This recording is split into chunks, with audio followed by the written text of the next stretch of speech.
Welcome to Questions That Matter. This is a podcast of the C.S. Lewis Institute, where we pursue discipleship of the heart and mind.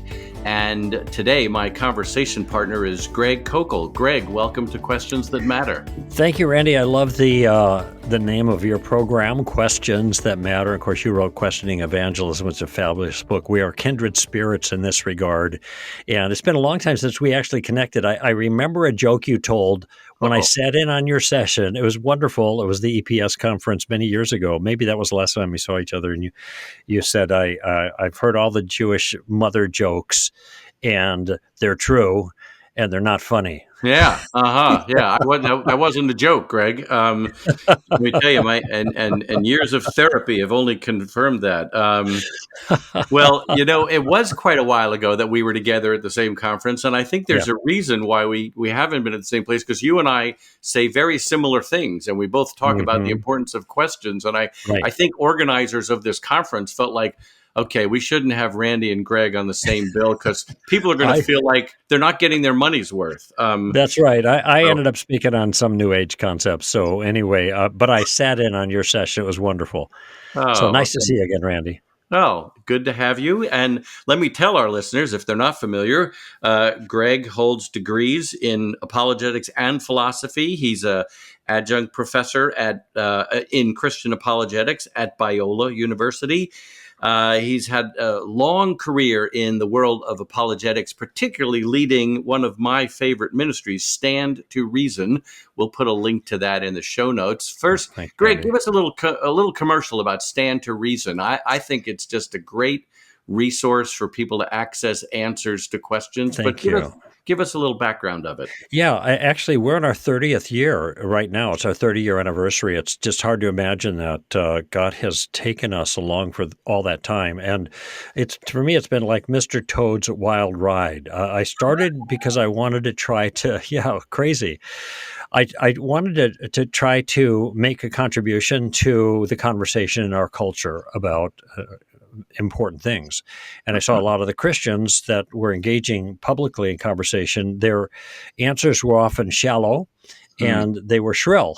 So, or Christians were often just silent, And so what I wanted to do is to develop an enterprise that would, and this is our mission statement, train Christians to think more carefully about their convictions, then offer a thoughtful, gracious, but incisive defense for classical Christianity and for classical Christian values. And our goal is incarnational. We're trying to build produce a certain kind of person. We call them an ambassador. Okay, an ambassador is somebody with knowledge. If you think about an ambassador, representing a sovereign somewhere, they have to know a few things. They got to have ability to maneuver effectively in conversations, and they have to have a character that commends the message and doesn't detract from the message. Yeah. So the way we characterize this at Stand to Reason is knowledge is an accurately informed mind. Of course, apologetics plays a big role there. Wisdom is the second one, and that's a artful method. And this is an area that you and I have worked in similar ways in with the questions. It's a tactical approach, and character is an attractive manner. So our 30 years have been trying to build Christians in all those areas and to get more people out in the game, as it were, and make the case that Christianity, properly understood and properly articulated, is worth thinking about, that the smart money is on Jesus of Nazareth. And so that's what we've been doing for 30 years. And, God has been just really gracious to us. Like I said, I really feel like I've been along for the ride here. I didn't make all this happen. I've got a great staff, about 19 people right now, 4 different speakers. But I was there when it all happened from the beginning. So I feel very privileged to have been part of that. And, I've told people a lot of times, I think a lot of Christians feel like, oh, I'm alone in this evangelistic enterprise. I got this friend, I've been talking to him, I answer questions. And I want to say, well, first of all, we're not alone in that the Lord is involved and he's the one really doing the impossible work of drawing people. Right. But we also live at a time with such incredible resources online. Hmm. And so str.org is one of several sources that we could say to people, there's this article that I think you should read. I think it can probably answer your question a whole lot better than Right. I can. Right. Greg Koukl is smarter than me. Koukl, pardon me. Everybody needs to know. Pay attention. Pronounce his name correctly. We have all these resources that we can point people to, which is also a very, very helpful thing. Right. Um, Right. so so let's dive in. You wrote a book Yeah. several Before years before ago we do called that, let me toss this out as yeah an encouragement for what you said. We feel alone, but what I've noticed traveling around, maybe you've seen this too, Randy, is that there are all kinds of boots on the ground operations, enterprises, grassroots things that the Holy Spirit is doing all over the world, yeah especially in the United States. So lots of great things are happening, even if we don't see them. I get yes. visibility of it on occasion, and that's one thing I'm amazed. You're not alone. Even in the troops are out there. We're doing the job. We just have to worry about what's right in front of us right now, and that's what we're going to get into. Thank you. Yeah, I'm glad you said that because I do see that, and the vast majority of them are very ordinary, everyday churches that are connecting with lost people, churches, pastors that are preaching really good messages, but they're never going to be famous. They never are. They're not going to write Right. best-selling books, and they don't want to, and that's not what God has called them to. But there's great stuff going on Right. uh, really all over the world, and we don't hear Right. about it enough. But we need to look for it because it is very, very encouraging. Yeah. So, well, you wrote a book a while ago called Tactics. We actually Right. use it in our fellows program as evangelism training, apologetics Oh, training, great. and it's about how to ask questions and use questions. But now you've written up, I guess it's a sequel, is it? Street Right. Smarts. Tell us, well, the Right. subtitle is important, Using Questions to Answer Christianity's Toughest Challenges. So tell us what made you say, oh, I need to add to what I wrote in Tactics. Well, the liability of the game plan that I offer in tactics is a three-step game plan. And the third step is the hard one. The first two steps are very, very simple. Okay. All the steps use questions. But the third step, we use questions not to gain information or to ask a person why he believes what he believes. That's the first two steps. We're just Hmm. really in the shallow end of the pool, no risk to us. We're gathering information that will help us understand their view. And it's amazing how often God will use just those two steps. We're not even trying to make our point, and the Lord will do something amazing in that. And even for beginners who know only the first two steps of the game plan, which, by the way, I review in Street Smarts. So it's if you've already read Tactics, great. If you haven't and you want to, fine, but you don't need it to do the Street Smarts aspect because Street Smarts focuses on a third aspect, and the third aspect is using questions to make a point. Using questions to make a point. And the particular point that we're pursuing in this regard with Street Smarts is dealing with a challenge that's offered to Christianity or a point of view that is contrary to Christianity. So, atheism or pro choice, for example, these are two views that people have contrary to our view. And now, how do we disabuse people of their false ideas, or how do we at least get them wondering about whether they're sound? And this is something I'm really more after here. And maybe I can say make a point about a foundational concern that I have in this whole enterprise. And it's a little bit controversial. I'll acknowledge that right away. But I actually don't worry about leading people to Christ. That is the action of praying with somebody to receive Christ, Hmm. the harvesting, so to speak. Because if you're not going to have a harvest unless you have a season of gardening. Hmm. And when Yeah. I look in the New Testament, what I see is gardening, gardening, gardening.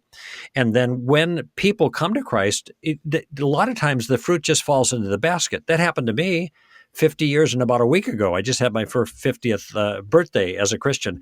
And when I was ready, I harvested myself because the Hmm. fruit was ripe.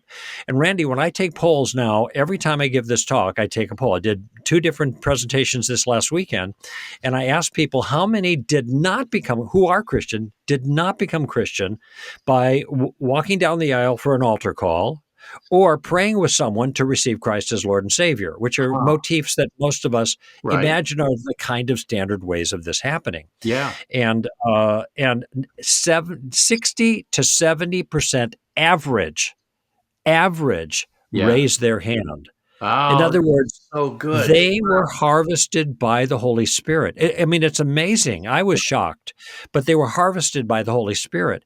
And Yeah. so, since a lot of people, when presented with an evangelism model that requires them to try to get people to pray to receive Christ, those Christians are going to sit on the bench because that's too unnerving for them, Yeah. especially in a Yeah. hostile environment.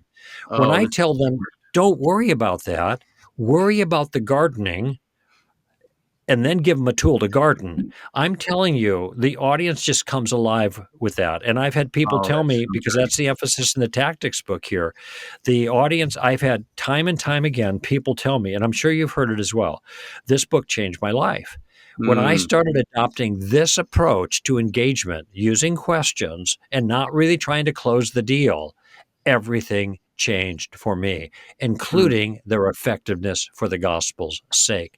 And so this concept of gardening is really important. Man, this is well. I've been saying things like this for a while, but I don't think I realized until just now. I mean, so that's a big part of my story. I didn't pray with someone in a one-on-one conversation. I didn't stand or walk forward in a group thing. Now there were tons of conversations with people beforehand, but at Sure. some point I realized, oh, now I believe. Well, Yes. when was the moment of conversion? I Right. I don't really know. Um, well, this is the C.S. Lewis Institute, and we love C.S. Yeah. Lewis. I'm not really required to quote him every time, but I just feel I can't stop myself. But Lewis's conversion to Right. Christianity, not just On a not just motorcycle. to theism. That's right.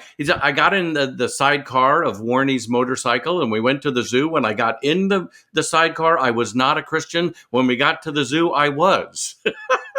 Right. There you so go. so So so you're that's saying to exactly what people, I'm talking about here. yeah, just clarify a little bit, gardener versus harvester, just in case people are not. I mean, just kind of bring that to a clearer picture for us. Yeah. Okay. Think of John chapter 4, woman at the well. Jesus has the conversation. Then he tells the disciples, you are about to reap where you did not sow. Okay. You're Mm, going to get the easy pickings, the low hanging fruit. yeah, Somebody else did the heavy lifting. Now, this is Sychar. And so what's going to happen? There's a harvest. He said the fields are white for harvest. I think he was talking about Sychar. Even in the conversation with the woman at the well, Jesus didn't lead her to Christ. mm, He spoke to her about the truth, challenged her about her immorality in a very coy way, and then she ran off to Sychar and yeah, she told everybody, maybe this is the Messiah. And then people came and they spent a couple of days there, and there was a harvest that the people ended up believing. Okay, that's the harvest, all right. But before the harvest, there's always going to be gardening, and this is true. You mentioned it in your own life. It was true in my life. It's true in a region too. Before a big revival in a region, a lot's going on, yeah, and I think that happened also in the Book of Acts because the thousands that became Christians on Pentecost and subsequent to it just came into the kingdom believing based on the preaching, and the preaching had been going on for 40 days after the resurrection, and Jesus had done this preaching too. Ironically, you never see an altar call in the Book of Acts or the Gospels, and you never see anybody being challenged to pray to receive Christ. That motif, though I'm not against that, is actually about 150 years old. It's historically new in yeah, Christianity. This concept then frees us up to think about doing a little here and doing a little there. mm, And there are a lot of examples that I give in Street Smarts. And the reason I title it Street Smarts, by the way, is because the street is where you feel uncomfortable and vulnerable, yeah, which is just yeah, about good, everywhere nowadays, spiritually right, speaking. yeah, But if you're properly trained, if you're capable, if you know the answers to the challenges, if you know how to handle yourself in the street, so to speak, then mm, you're not as frightened. It's not as difficult, and you're willing to venture out. And this is the gardening technique in the game plan that I offer both in tactics and review and street smarts, and then apply to a host of different issues that I go into detail in Street Smarts, and this is what's unique about that book.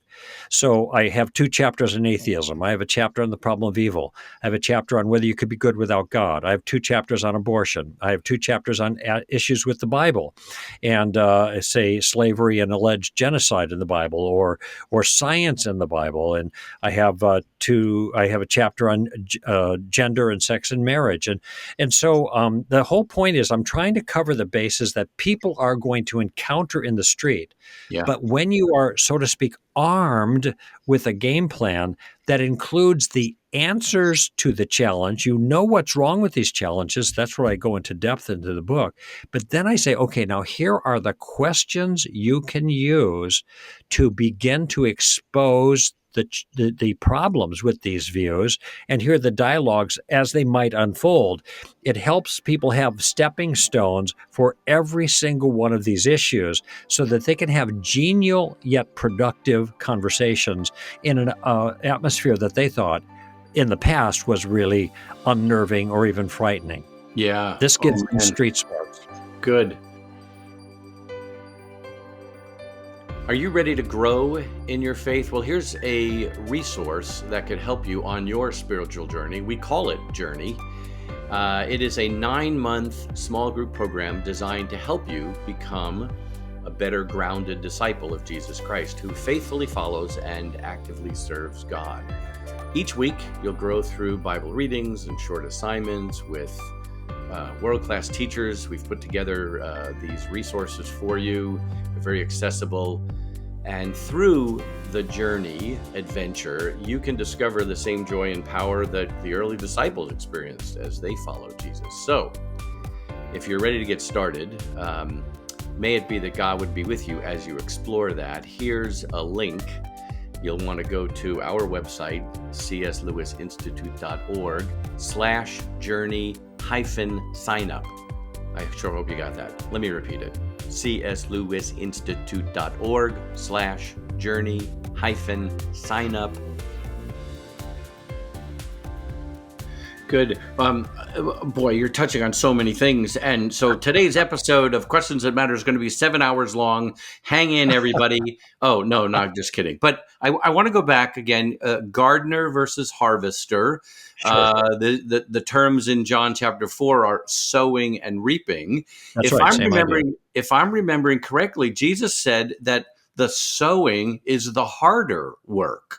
I think he says that this is the hard part, is the sowing part. The reaping is relatively easy, like you're saying. Am I Actually, remembering I don't know if he correctly? uses those language, but the point is, he says some sow and some reap. Okay, and all you have to do is just reflect on it, and you realize that's true.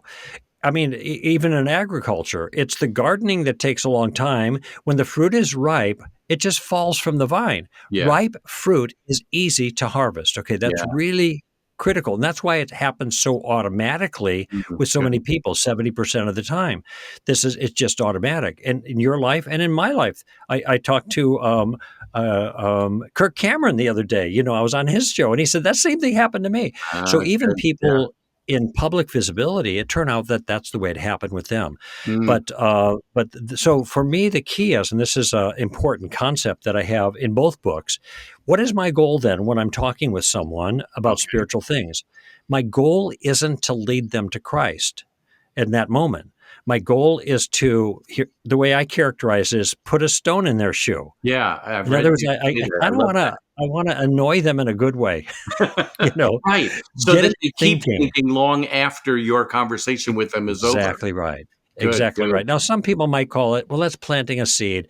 I don't want to plant a seed. I want to put a stone in their shoe. I want to that image. And by the way, it's become iconic. People say this to me all the time now, and I think that's a good goal. If I can talk to somebody, Randy, and have even a brief conversation or maybe a longer one, and what I've done is given them something to think about, stone in the shoe, I'm a happy camper. That's my only goal.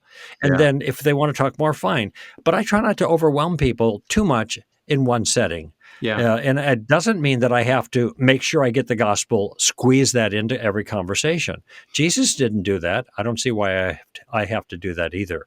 And if somebody has a good gardening tool, this will allow them to advance in a very genial relaxed way with the kinds of questions that can really make a difference.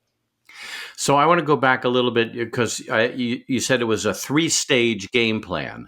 And if I pick this up correctly, that so a first wave of using questions is just getting to know the person. Well, Is it's that the getting to first know the wave? person, but that's part of it if you're total strangers. You're just drawing people out. But the goal is to gather information. That's the key Okay. of the first step. But this is especially helpful, Randy, if you're talking with someone, you're already in a spiritual conversation, they're offering challenges. And the model question, so I give two model questions for the first two steps. Very simple. The model question is, what do you mean by that? Mm-hmm. What do Mm-hmm. you mean by that? Now, that's the model question. We shouldn't be delivered in a wooden way. Somebody says Mm-hmm. to me, "Well, I'm an atheist. I'm not a Christian. I'm an atheist." I say, "Oh, all right. What kind of atheist are you?" Okay. I'm just tossing the ball into their court. Right. If the person Right. says, "Well, what about the problem of evil?" I say, "What about it?" "Well, it's a problem for you, isn't it?" "Well, what exactly is the problem?" Now, I'm not trying to avoid answering, but I want them to talk as much as possible about what's on their mind, what they think the problem is. "Well, the Bible's been changed." We hear that. And okay, in what way? Explain that to me. What's the difficulty there? Tell me about that concern. All Yeah. right. Right. Et cetera, et cetera. All right. So the point here is we want to let the other, this is counterintuitive for a lot of Christians. We want to let the other person talk as much as possible about their own view. It's counterintuitive because they think, why should I let the other guy have all the time talking about the false view? And here's the reason. For one, it'll help you understand their view Good. better. That's Good. really important. Right. No straw men. All right. Secondly, it will help them understand their Yes. view Yes. better. Right. And I have found in multiple circumstances when I've requested somebody to explain their view in more detail, removing any ambiguities for me, it's just got them thinking about the legitimacy of their Right. view. Right. Because if their view is false, the more they talk, the bigger the hole is that they'll be digging for themselves, probably. All right. So wait, I want to. I'm slow. I'm sorry, Greg. So the first phase is using questions to gather information. What's the Correct. second? Right. What's the second step? Okay, it's to gather a second type of information. The first is the detail on their view. The Okay. second is detail on why they hold their Good. view. Got it. Okay, Got it. so the atheist gives me more detail. I said, "Why are you an atheist? Why, Yeah. why don't you believe there is a God?" Hmm. Now, I don't know what they're going to say, but see, it's what they say next that is going to give me a kind of a platform for discussing their issues. Now, of course, in the next step, the third step, we're going to talk about difficulties in particular issues and use questions to expose those. And I'll give you some examples of that. But the value of these first two steps is, first of all, I like to say questions keep you safe. Questions You say keep that you very safe. clearly. Yeah. Good. The more that you ask questions, the more information you're getting, but the less information you're giving. If you give less information at this stage, then you have nothing to account for. People aren't going to hold you responsible for a view you don't express. Now, that's a position of safety. Now, Yeah. some more aggressive types will be thinking, wait, I want to get down to business. All right, there'll be a turn for that. But there's a whole lot of people who aren't ready to get down to business who are Christians. What I'm saying to those Christians is, look, if you just get in conversations and politely and with an interest in the other person, ask them what they believe and get detailer and ask them why they believe it, I promise, first of all, there's no risk. You're the shallow end of the pool, ankle Mm. deep. That's it. Good. Easy. Secondly, I promise you, you are going to get an education and God is going to work just through that. So Good. even that Good. Well truncated said. game plan is Yep. going to make progress. Okay, Yeah. that's mostly the tactics book. Okay, Street Smarts is dedicated to taking it to the third step, and that is showing a weakness or a flaw, making a point by showing a weakness or a flaw, or parrying a charge that somebody might make to you. Yeah. So there's the three steps: That's gathering information. What do you mean by that? Finding the reasons for somebody's view. How did you come to that conclusion? That's the model question. What are your reasons? How did you come to that conclusion? Very simple, two steps. Now, what we're going to do, if we're able, and that this is a little harder step. You're going to make a point, and you have to know what point you're going to make. So you got a target you have to shoot for. This is what I dedicate all those chapters to with regards to individual issues. Hmm. So let me give you an Yeah. example of what I'm talking about. So let's say an atheist says to me, well, there's no evidence for God.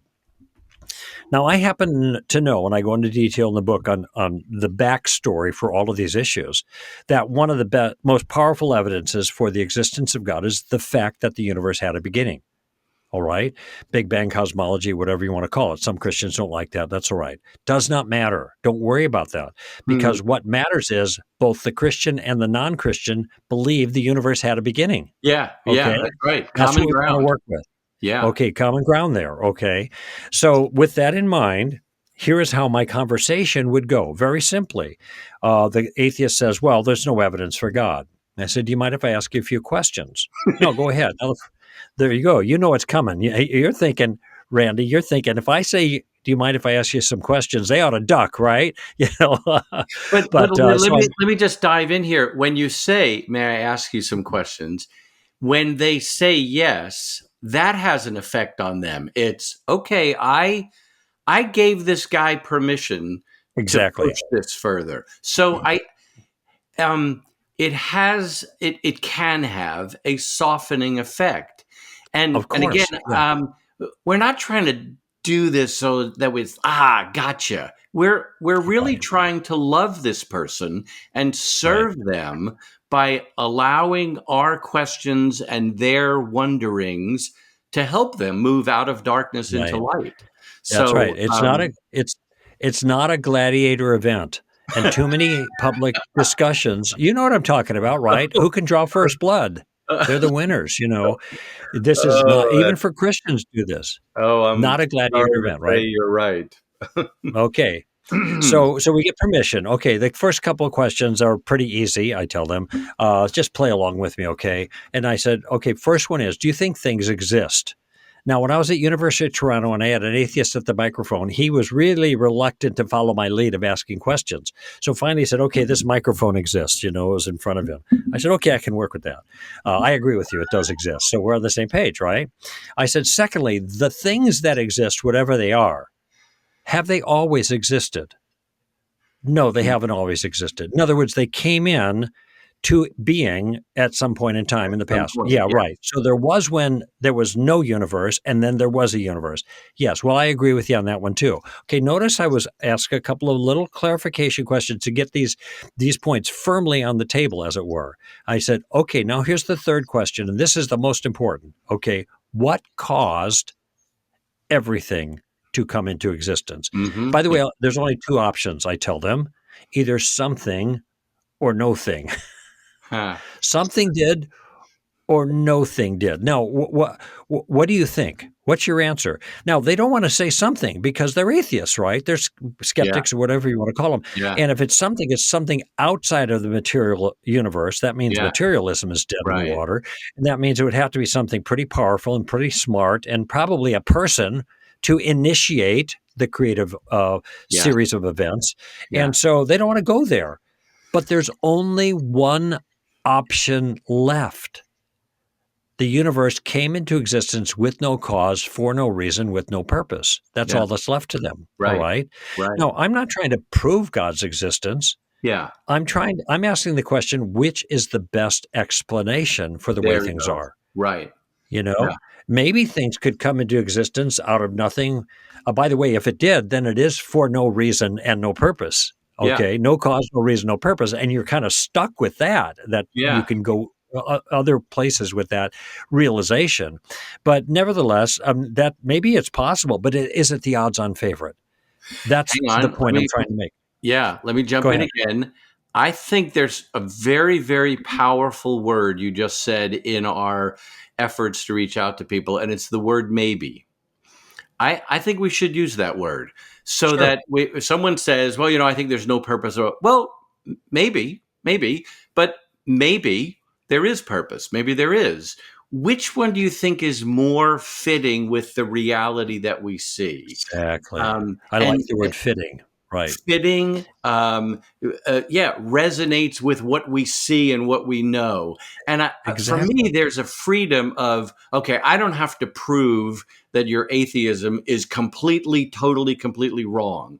I just want to say, okay, maybe, but here's another thought. It seems to me this one fits the way we are as people, the way we see a world that has design and beauty. And anyway, I'm Yeah, diving into no, myself that's there. excellent. So And what you're talking about, Randy, is explanatory power. And this is a term that's often used in that's a science. And good so right. what we're asking when my daughter, when she was 8 years old, asked me why do we believe God is true? I said, as I thought about it for a moment, then I just simply said, because he's the best explanation for the way things are. Ah, Now, notice I said best, not only. yeah, He's the yeah, best yeah. explanation. Yes. God's existence makes sense out of so many things. Think of Richard Dawkins, the most famous atheist in the world, who starts out his best-selling book that put him on the map, really, Blind Watchmaker. Biology is a complex field that gives the appearance of having been designed for a purpose. Ah, So yeah, he acknowledges yeah. biology looks like it's been Yes. designed for a purpose. And yeah, well, maybe it looks designed because it has been designed. We here at the C.S. Lewis Institute are very excited about a new monthly publication we are launching and have launched already and have sent out a few issues. In the legacy of C.S. Lewis, this new publication, which we're calling Challenging Questions, tackles subjects and issues regarding the Christian faith with a, hopefully, winsome and thoughtful approach to provide believers with good reasons for their faith and to provide seekers and skeptics with some food for thought. This new publication will be distributed monthly. We hope that you'll share copies of it with friends of yours, neighbors, colleagues. Go to our website, look for Challenging Questions. There's also a place where you could send us feedback and comments about it. Maybe you could offer some possible topics you'd like to see us address. So we really hope that this resource helps you as you reach out to people who are posing challenging questions to you. Right? Sorry. It's Yeah, not no, good I mean, to it's just, laugh in the face of someone you're talking to if you're trying to yeah. help them. But that is sort of comical. Yes, it's It common gives sense. the appearance that it looks like it was designed. Well, here's another thought. Maybe it was designed. But boy, I Yeah. have to fight internal desires to be sarcastic and mean-spirited. Oh, I have to pray. No, I'm not joking. I pray a whole I lot. pray. Lord, give me compassion and love for this person. May Mhm. I care more about them than I do about making myself look good. And there's Mhm. a whole lot Mhm. going on inside of me, and I Yes, think of course. I don't think I'm Well, the good for only one you. in that mess. Well, we all need those kinds of prayers. I feel the same way. By the way, just another line along that line about the best explanation is I was at Cal at Berkeley a number of years ago when I spoke to an overflow, I mean, a huge audience. And at the end, I addressed the issue of human guilt. This is the existential Mm, question. Why is mm. it we feel guilty? And all I said was, well, maybe you feel guilty because you are guilty. Is that in the running? I said. And the Ah, answer to guilt is not denial. That's relativism. The answer to yeah. guilt, I said, is forgiveness. And this is where Jesus comes in. Oh, I mean, yes. it's powerful Yes, it concept. is. All right. It's Let me go back for a powerful second. and it's beautiful. It's powerful Yeah. and Thank you. beautiful. I I want people to feel as I tell them, even if, well, gee, I don't believe this, and I don't think it's true, but man, I wish it was. That's Yeah. good Yeah. progress. If Right. they're like, that sounds Oh, right. really good. Anyway, you were Yeah, going to I go back love to the way you something. put it. Please It's do. beautiful. I wanted to go back to that little illustration, the conversation I had with the atheist using the Yeah. cosmological argument. The way I put it is a big bang needs a big banger. That's pretty straightforward way of putting the cosmological, or at least that form of the cosmological argument. Ah, But good. here's something that may have been missed, but I want to point it out because it is an essential part of the street smarts approach. I could have made the same argument with an atheist by putting all those pieces on the table myself. I could have said, well, things exist, and the things that exist don't always exist. The universe is not eternal. It had a beginning at the Big Bang, and therefore something had to cause the Big Bang. And it doesn't make any sense to say that nothing caused it, so something probably caused it, therefore God exists. Okay, so there it is. That's the same argument. But notice that if I had done that, I'm preaching, right? And it gives an opportunity for the skeptic to jump in at every single point. I try to put a piece on the table. Yeah. Well, Right. things exist. Well, maybe we're just butterflies dreaming. Okay. Yeah. And they haven't always existed. Well, some people believe the universe is eternal. Well, Yeah. blah, blah, blah, blah, blah. And so Yeah. now, I don't get anywhere, but I didn't do that. What Yeah. I did is subtly enlisted the skeptic as an ally in making the case against himself, Excellent. because I use the questions then to get him to put the pieces on the table, not me. And Yeah. this is Good. key. In Good. all my dialogues, we have the same thing going on. These little questions that are meant to elicit a common sense response. But when the pieces are all in place, then you have what might be called the mic drop moment, okay, which is the last question that really matters. Now, are they cornered a little bit? Yes, they're cornered, but they're cornered in all the right ways. They're Yeah. not For the right cornered in the way reason. like Yes, I'm not trying to make them look stupid. I'm trying to get them to think about Yeah. their view, which has a serious liability that maybe they have not confronted. And that's Very the good. stone in the shoe concept that I talk Mm. about. And do you find this sometimes? I find with some people, if I do this, they say what they believe, and I ask a question to, well, tell me why, what has convinced you of that, and how have you arrived at this point? For a lot of people, as they talk, they almost start talking themselves out of their belief because they Yeah. start seeing, well, no, wait a minute, that's not a very good explanation. Oh, why did you say that? So, and again, I'm just repeating myself, but it's so important. It's important for me to keep repeating this to myself. Right. It's not because I want to get them. It's because I want to help them. If Hmm. people are believing foolishness, it's not Right. doing them any good. It's doing them a tremendous amount of harm.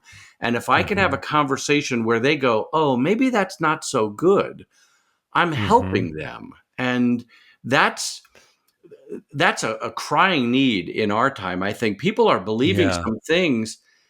They're not just wrong. They're deadly. They're really harmful for Absolutely. themselves. Yeah. And they may So, not figure out the consequences until 10 years of damage done. And we want to yeah. try to say, you might want to rethink that before you go too far down Hmm. that path. Yeah. I'm glad you put it that way, because we don't want to get them. We want to get them to think. Mm. We Hmm. want to get them to think in a fair and honest and accurate way about these things. And and you have found too, just with your own work, that asking questions, especially if they are germane to the issue, that are germane to the weakness of the issue, Yeah. Yeah. um, then that gets them to think. I mean, just back to this question about evidence for God. If you saw footprints in the sand on the beach, what would you think? Well, I think somebody was walking there. Well, why wouldn't you think that this just happened by waves and wind and seagulls and shells and stuff like that? Because that doesn't make sense. Plus, there's a better explanation. What's the better explanation? Well, that somebody was walking with shoes. That's what it was. Yeah. Okay, great. Got it. All right. So, what do you think about the human body? Oh, I think that evolved by chance. Well, wait a minute. Help me out here, and then what I'm going to try to do is go back to this original illustration, or Yeah. maybe that, by the way, that dialogue's in the book. Or if you saw a blueprint, what would you think, how that came to be? I was laying on a desk somewhere. Well, would you think it just kind of blew there and, wind and ink and everything fell together? No, of course Yeah. not. There's a better explanation. Somebody made the blueprint. I mean, that's crazy to think that way. And of course it would be. Then what do you think of the DNA and the double helix in the every cell of your body? Oh, that blueprint? Oh, that evolved by chance. Okay, wait. Help me put these things together. And so Mhm. what I'm trying to do is give them the footprint couldn't have developed by chance, but the entire 80,000 volumes of information in every cell that could evolve by chance. Is that what you're telling me? Yeah. Really? Why would you think that? So notice that these are all questions, but they're questions to help people to see things aren't fitting together. This is not the best explanation for the way things are. And this is true about every topic that I cover. Okay, let me give. Do I have time for one other example? Yes, yes. Oh, Yes, a yeah. biblical example. Now, there's a lot to say about this, but genocide in the Bible. People concerned about genocide in the Bible. I Good. get that. I understand. Yes. Okay. So when somebody says, "What about genocide in the Bible?" and I say, "Well, what do you mean by genocide? What is genocide?" Now that seems like a silly question to ask, and this portion is not in the book. I do deal with genocide, but I just thought of this a few weeks ago to help me out. And Hmm. when you get in the street smarts pattern, you'll be able to think of things like this. Hmm. So I just say, "What is genocide?" And they say, "Well, genocide is when you kill a whole bunch of people." You mean like when the Germans killed the Jews? Yeah, that was genocide. Were the Germans wrong for doing it? Yes, of course they were wrong for doing that. Okay, I have another question. What's that? Well, when the Allied soldiers came and killed millions of Germans who were killing millions of Jews, was that genocide? Good. Very good. Yeah. No, that wasn't genocide. Why not? Because they were killing the bad guys who were doing the genocide. So, Yeah. in other words, genocide isn't just killing a lot of people, Yeah. it's Good. killing a lot of people for the wrong reason. Is that Yeah. right? Is that what Yeah. I'm hearing? To And wipe now I'm off. looking to get that affirmation. Yeah. Okay, so now what I have in place is genocide is killing a lot of people for the wrong reason. Hmm. Okay, now I'm in a position to go back to the accounts in the Hebrew scriptures about whether or not God had a good reason to kill a lot of people when he did. And that's something that I develop in the book. Yeah. Okay. Notice how that sets things up it sets a very different tone in this discussion. And Yes. I'm getting all the information from the other person with whom that I'm asking questions of to set up Hmm. the next step. Oh, this You is can do so that with good. all these issues that I talk Right. about. So you're helping people to think, and you're helping people to delve into difficult issues that they've probably only looked at from a very shallow, Yes, simplistic kind of thing. that's Well, right. as our listeners might be able to guess, Greg Koukl and I could talk for hours and hours, and we would probably ask each other lots of questions, and maybe even get to the point where we'd be like, "Why did you ask that question? Why did you ask that question?" And it would be obnoxious. So we really need to bring this to a close. But I want to give you the last word. Is there anything else you want to say? I don't want to say too much more about your book because then people won't buy it and they won't read it because you've given everything away, and publishers will call me and say, Hey, don't do so much. No, there's a ton in this book that we didn't even get anywhere near. So that's right. it's a very helpful book to help us think, but it also gives us very precise, here are some things to say. Here are some Yes, good questions to ask. So any last things you right. want to say about the book or Yes, about it is. your approach? It's completely understandable to be apprehensive of the street, okay, spiritually speaking. In fact, the first line of the book says, I have a confession to make. Evangelism is hard for me. That's the Yes, I very saw first line. that. I It's hard. highlighted Yeah. that one. Uh-huh. And so I'm with everybody listening. People don't like to take tests unless they know the answers to the tests. Hmm. In Hmm. Street Smarts, I give you the answers and a Oh, way of using the answers that's congenial, that's relaxed, that's easygoing, that doesn't get you in a fight with people characteristically, but can have a powerful impact moving people closer to Christ, even if they don't pray with you at that moment to receive Christ. God's responsible for that. We aren't. Just do a little gardening, put a stone in their shoe, and watch what happens. Oh, well said, and brings this to a great close. The book is Street Smarts. My friend is Greg Koukl. Please check out the links that we put on the show notes for this show. Also, visit our website, take a look at resources. All that we put together here is to help you love the Lord your God with all your heart, soul, strength, and mind, and to tell others about how wonderful this great God is. Thanks for listening.